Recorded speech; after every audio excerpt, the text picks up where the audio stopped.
السلام عليكم ورحمة الله وبركاته. اللهم صل وسلم وبارك على سيدنا محمد. ازيكم يا حبايبي؟ عاملين ايه؟ يا رب ان شاء الله تكونوا بأحسن صحة وحال. النهاردة ان شاء الله هنعمل مع بعض الفطير الشرقي. هنعمله ان شاء الله بطريقة سهلة وبسيطة جدا، وعايزة اقول لكم الطعم هيبقى خرافة ان شاء الله. هنعمله مع بعض خطوة بخطوة من البداية للنهاية. ما تنسوش اللايك لرفع القناة والاشتراك وتفعيل زر الجرس للكل، عشان اول ما انزل الوصفة يوصل لكم اشعار مني بنزول الفيديو الجديد، وتشيروه مع صحابكم وحبايبكم عشان الكل يستفيد. اول حاجه دلوقتي هنعملها، انا جايبه لكم المكونات بتاعه عجينه الفطير نفسها، وبعد كده احنا هنشوف الحشو بتاعنا هنحشيه جبن. يعني بالجبن وبالبسطرمه. انا هحشي كده النهارده، والحشوات دي بترجع لك انت على حسب المتاح عندك. انت عندك عايزه تحطي شاورما ماشي، عايزه تحطي لحمه ماشي، براحتك اللي انت عايزه تحطيه الحشو ده بيرجع لك. انا النهارده ان شاء الله هحشيها بالبسطرمه وبالجبن. المكونات معايا بتاعت عجينة الفطير عبارة عن كيلو من الدقيق. طبعا الكمية اللي انت عايزاها، انا هعمل كيلو، انت ممكن تعملي نص، ممكن تعملي كيلو ونص، 2 كيلو، على حسب الكمية اللي انت عايزاها. انا هعمل ان شاء الله النهاردة ده كيلو من الدقيق نخلته تدخلي الدقيق، وعندي ده 3 كوبايات ونص من المية دافيين على حسب ما الدقيق هياخد معايا ميه قد ايه. وعندي معلقه صغيره من السكر، وعندي نص معلقه صغيره مليانه من الملح، ونص معلقه صغيره من البيكنج باودر. نبدا بقى دلوقتي نسمي الله ونحط الاول السكر على الملح، كل الحاجات اللي جافه كده على بعض، البيكنج باودر. نديهم بقى تقليبه كده مع بعض في الحاجات الجافه دي كده مع بعضها، وهننزل معانا واحده واحده بالميه الدافيه على حسب ما نشوف هتاخد قد ايه. بسم الله. انا هحط شويه كده في الاول، يعني حوالي نص الكميه، لان هو طبعا هياخد اكتر. نقلبها كده، وبعد كده هنعجنها كويس. احنا قبل كده انا كنت عامله الفطير المشلتت على القناه، اول ما فتحت القناه انا كنت عامله لكم الفطير المشلتت، كان جميل جدا. هنزل لكم الطريقه بتاعته برده في صندوق الوصف. هبدا انزل العجين كده واحط واعجن بايدي علشان املك ان انا اقلبه كويس. بسم الله. ممكن يحتاج تاني. نعجنه بقى كويس قوي كده مع بعضه. بصي انا بقلب اهو كميه الميه اللي انا حطيتها، ومش هستعجل تاني في ان انا احط ميه علشان ما الاقيش العجينه بقت طريه قوي في ايدي وتحتاج دقيق تاني. يعني انا شايفه اهو هي لسه في ايدي اهو، فهعجن فيها الاول كده شويه. لو لقيتها محتاجه ميه احط تاني، هي دلوقتي مش محتاجه مني ميه اهو لانها لسه لازقه في ايدي وانا بقلبها. انا طبعا بقلب اهو، بس انا دلوقتي هحتاج احطها بقى على الرخامه. طبعا احنا الرخامه بتاعتنا قايلين قبل كده ان احنا بنغسلها وبنعقمها قبل ما نبدا نشتغل. ناخد كده العجينه كده ونبدا نعجن فيها كويس. هي كده مش هتحتاج معانا ميه تاني. النجاح عشان عجينه الفطير تنجح معاكي لازم تقعدي تعجني فيها كده. هي شوفي لازقه دلوقتي في ايدي من العجن، هتلاقيها طلعت من ايدي وبقت تمام. بصوا ايدي بدات يطلع منها العجين اهو، وتقعدي تعجني كده حوالي ربع ساعه، 10 دقايق، ربع ساعه، على حسب ما تلاقي العجينه معاكي ظبطت وطريت. طبعا الدقيق اللي انا جايباه ده انا ما قلتلكوش ده دقيق خاص بالفطير. انا عندي هنا واحد متخصص في بيع الدقيق، بروح اقول له انا عايزه دقيق خاص بالفطير، يعني هعمل فطير فاديني دقيق للفطير. وممكن الدقيق اللي هو المتعدد الاغراض، لو ده مش متاح عندك هاتي الدقيق المتعدد الاغراض. كده تدنك تدعكي فيها كده، هعجنيها كويس عشان تعمل معاكي العرق لما تيجي نفردها دلوقتي تلاقيها ما تقطعش معاكي. فدي فايده ان انت تقعدي تعجني فيها كده شويه. بصوا بقى ما شاء الله العجينه بتعمل ازاي في ايدي، ملزقه بسيط اهي. طبعا انا ما غسلتش ايدي ولا حاجه، من اول ما كنا بنعجن كانت لازقه في ايدي خالص، دلوقتي فصلت اهي من كتر ما عجناها. وبصوا الملمس بتاعها عايزاها تبقى بالشكل ده كده. انا حطيت العجينه بتاعتي اهو في البوله، هسيبها بقى حوالي نص ساعه ترتاح. لازم تسيبي العجينه بتاعت الفطير دي ترتاح علشان لما تيجي نفردها تفرد معاكي بكل سهوله وما تتقطعش منك. بصوا كده العجينه قعدت نص ساعه ارتاحت، هي ما بتخمرش ما بترفعش، هي بس بنريحها علشان نعرف نشتغل بيها. انا الكيلو بتاعي ده هعمله 3 فطيرات شرقي. هنعمله ازاي؟ هقسم العجين بتاعي ده على 6 كور، بس كوره كبيره وكوره صغيره لكل فطيره. فانا دلوقتي هسمي الله كده، ابدا. بصي ما شاء الله الملمس بتاعها جميل جدا. ابدا بقى كده اقطع واحده كبيره شويه. اقطع الاول 3 كبار وبعدين نقطع 3 صغيرين بالشكل ده. طبعا انا دي صينيه ودهنتها زيت، لازم تبقي دهناها زيت. ناخد كمان واحده، نحاول نخليهم على قد ما نقدر يبقوا قد بعض. ال3 الكبار قد بعض وال3 الصغيرين قد بعض. هي التلزيقه البسيطه اللي فيها دي اللي احنا عايزينها عشان ان شاء الله لما نيجي نفردها تبقى جميله معانا. هي نفس الحجم اهو. ناخد بقى التالتة كمان.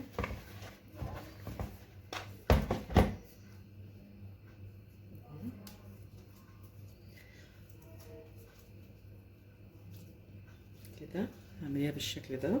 طبعا انا يعني بحاول ان انا تكونوا ان شاء الله شايفين اهو. يبقى دول كده ال3 الكبار. طيب دول الحته دي بقى هنقسمها على 3 كور صغيرين برضو مقاس واحد. نحاول نلمها بقى كده عشان نعرف نقسمها على 3 قد بعض.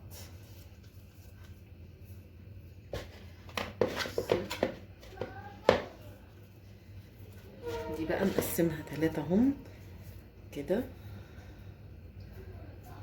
قطعة 2 3، يعني ال3 على قد ما نقدر كده يكونوا مقاس واحد.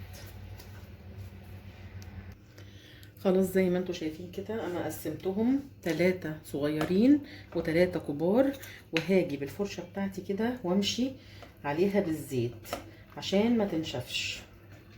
انا عندي هنا زيت تحت في الصينية كده،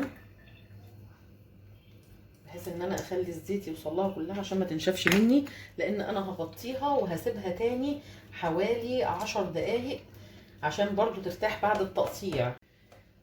فاحنا عشان قطعناها هنحتاج ان احنا نسيبها تاني 10 دقايق علشان ترتاح.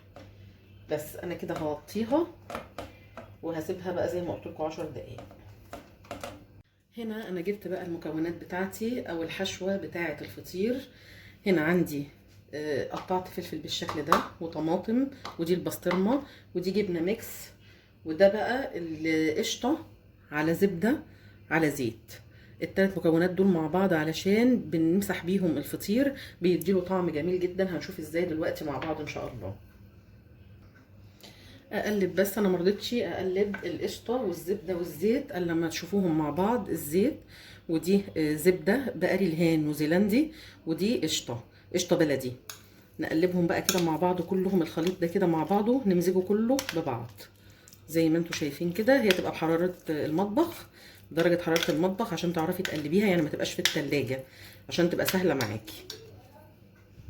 جبت المكونات بتاعتي اهو كويس جدا مع بعض. انا هشيل بقى كل الحاجات دي، انا بس قلت اوريكم المكونات الاول وهشيلها عشان افضي المكان علشان نبدا نفرد الفطير. الرخامه بتاعتي نظيفه طبعا تمام ومعقمينها بالخل وكل حاجه. هبدا دلوقتي اجيب زيت. هنا الفطير معايا اهو اللي احنا سيبناه يرتاح. هجيب زيت كده وانزل بيه على الرخامه شويه حلوين كده عشان هبدا افرد عليها. لازم تكوني حاطه في الرخامه المكان اللي هتفردي فيه لازم توزعي فيه كله زيت بالشكل ده، لانك لو ما وزعتيش الزيت كويس هتيجي تشيلي الفطير من مكانه مش هيطلع، هتلاقيه اتقطع معاكي. فاللي هيخليه سهل معاكي في شيله وحطه هو الزيت اللي انت طبقه الزيت اللي انت بتحطيها قبل ما تفردي دي. فانا هنا لازم اتاكد ان كل المكان اللي انا هفرد عليه وصل له زيت كده. خلاص تمام، كله وصل زيت تمام اهو. هجيب بقى الكرة بتاعتي الصغيرة وافرد فيها كده لبره بالشكل ده، ولا هتعملي بالنشابة ولا اي حاجة، هي بايدك بس كده لبره وبالراحة عشان ما تتقطعش منك. هي ما شاء الله بتفرد معايا بكل سهولة عشان احنا مدينها حقها في العجن واديناها وقتها في الراحة. فدول الحاجتين الاتنين دول اهم حاجة عشان الفطير يبقى ناجح معاكي وما يتقطعش منك ويتفرد معاكي بكل سهولة، ان انت تعجنيه كويس وان انت تسيبيه يرتاح كويس.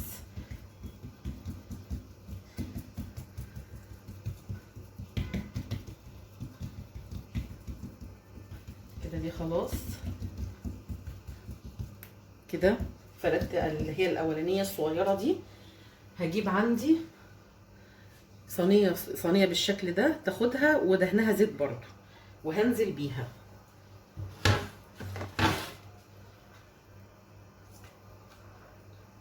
بالراحه كده، ابدا انزل بيها وافردها بالراحه حتى لو اتقطعت منك مفيش مشكله، هي في التسويه كل الكلام ده ما بيبانش.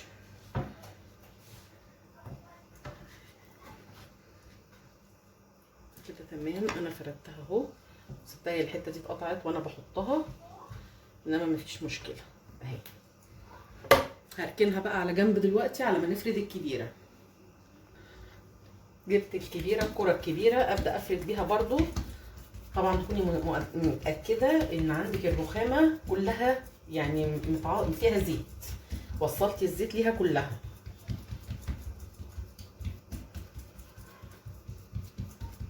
تقعدي تفردي كده لبره وتيجي ترفعي العجينه كده بالراحه وتشدي فيها كده بالشكل ده عشان تفرد معاكي على طول اسرع، والحته اللي في الوسط دي ما تلاقيهاش تبقى تخينه، فالرفعه اللي انت رفعتيها وعملتيها كده بالشكل ده هتلاقيها تخف معاكي وترق معاكي.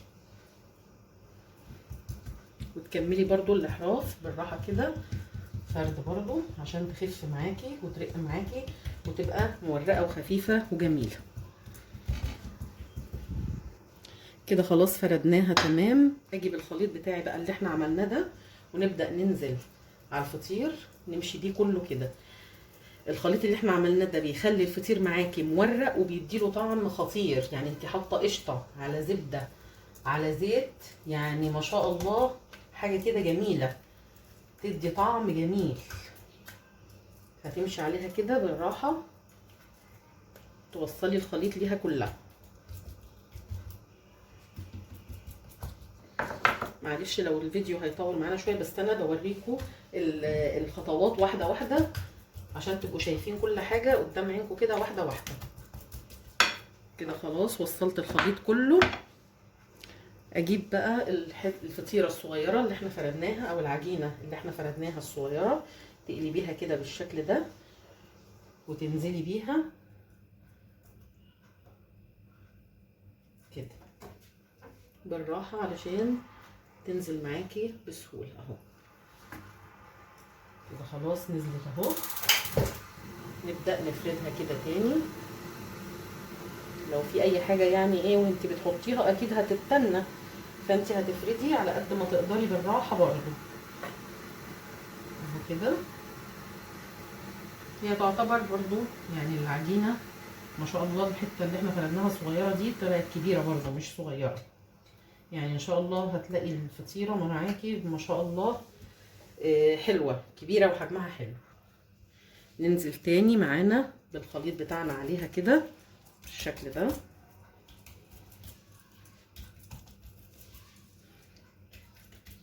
معلش الصوت اللي طلع دلوقتي صوت السخان فمعلش يعني. نمشي عليه كده اهو. هنزل بقى معايا كده بالجبنه في الوسط كده، احط جبنه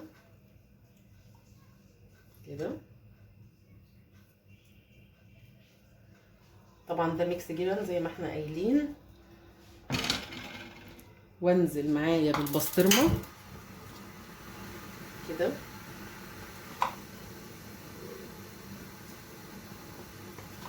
طبعا تحطي الكميه اللي انت عايزاها على حسب ما انت حابه.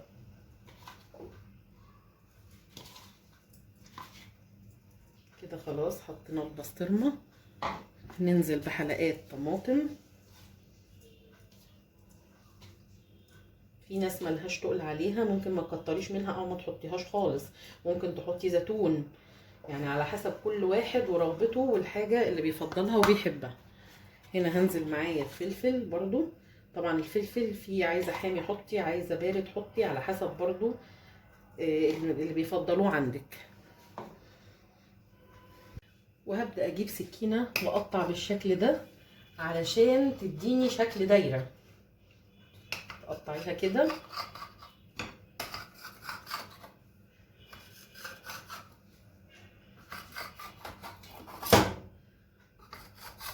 طبعا انا عندي هنا الرخامه يعني مخليه الحركه بتاعتي مش عارفه ضيقه، يعني عايزه حاجه اوسع من كده. فانا هبدا اخد كده بالراحه كده اهو، واديها تمسيحه بسيطه من الخليط بتاعنا ده علشان بيخليها برضو تورق كده اهو. احنا كده كده ده عليه، مش هنحط لان هي كده كده عليها. طبعا ما شاء الله هتاكلي احلى فطير بالطريقه دي كده.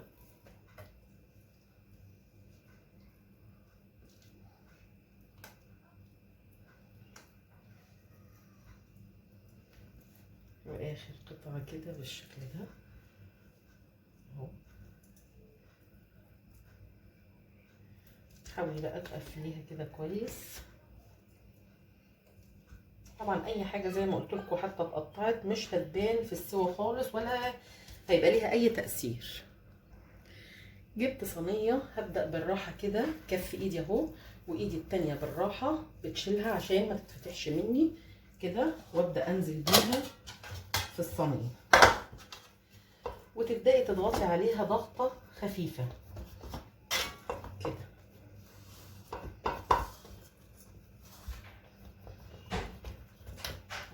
ما شاء الله يعني احلى فطير هتاكليه بالطريقه دي، بجد طعمه هيبقى خرافه ان شاء الله. كده بعد ما حطيتها كده هاخد برضو تمسيحه كده بقى بالخليط بتاعي فوق الوش. طبعا الطبقتين اللي احنا حطيناهم على بعض دول بيديكي سمك للفطيره، ما تبقاش الفطيره خفيفه قوي وفي نفس الوقت ما تفتحش منك ويطلع منها الحاجات اللي احنا حاشينها في قلبها. هبدا بقى دلوقتي انزل بشويه جبنه برضو كده فوق الوش ده بقى، علشان ايه وهي بتتسوى تلاقيها الجبنه ساحت كده فوق الوش وبقى شكلها وطعمها تحفه ان شاء الله. طبعا انا بقى مش هعمل، يعني انا كده عملت معاكم واحده اهو، الحشوه هترجع لك لو هتحشي جبن بس هتحطي الجبن ومعاها الخضار سواء بقى طماطم فلفل زيتون اللي انت عايزاه. حطيت على وشها برده كام واحده طماطم كده وكام واحده فلفل عشان تديها شكل. احنا طبعا حاشين كل ده جوه، فانا هعملها بقى هركنها على جنب بس عشان ترتاح، وهعمل بقى الفطيره انا اكمل الباقي وبعد كده نشوف شكله مع بعض. كده انا خلصتهم خلاص التلاتة. هبدأ دلوقتي مشغلة الفرن، يا دوب الفرن هيسخن وهحطهم. لازم تحطي الفطير على درجة حرارة عالية، تكون درجة حرارته عالية علشان ما ينشفش منك. فانا الفرن هيسخن وهحطهم وبرضه هوريكم شكلهم ان شاء الله. وده شكل الفطير بعد ما طلع من الفرن، قعد نص ساعة بالظبط في الفرن. نبدأ بقى نسلكه كده. طبعا الجبنة اللي احنا حاطينها في الوش ساحت عليه. انت بقى عايزه تقطعيه حتت صغيره مربعه، عايزه تقطعيه كده زي ما انا هقطعه دلوقتي. طبعا انا معلمه دي بالجبنه كان فيها فلفل من الوسط، والثانيه كان فيها بتاعه البسطرمه كان فيها طماطم، فدي العلامه اللي هتميز لي بين الجبنه وبين البسطرمه. ما شاء الله ريحته طالعه جميله جدا. دي تقطيعه اهو، في برضو التقطيعه العاديه اللي هي المربعه مقطعها بقى في البسطرمه طبعا هي سخنه جدا لانها لسه طالعه دلوقتي من الفرن. تقطعيها كده.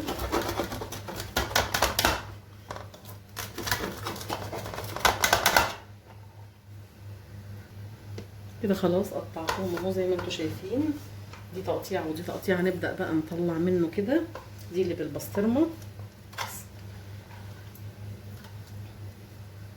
بصوا بقى شكلها ومورقه ازاي.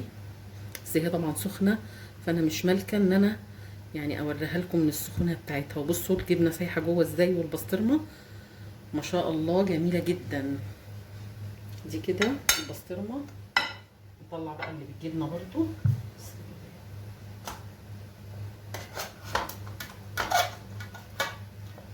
بصوا ما شاء الله لا قوه الا بالله.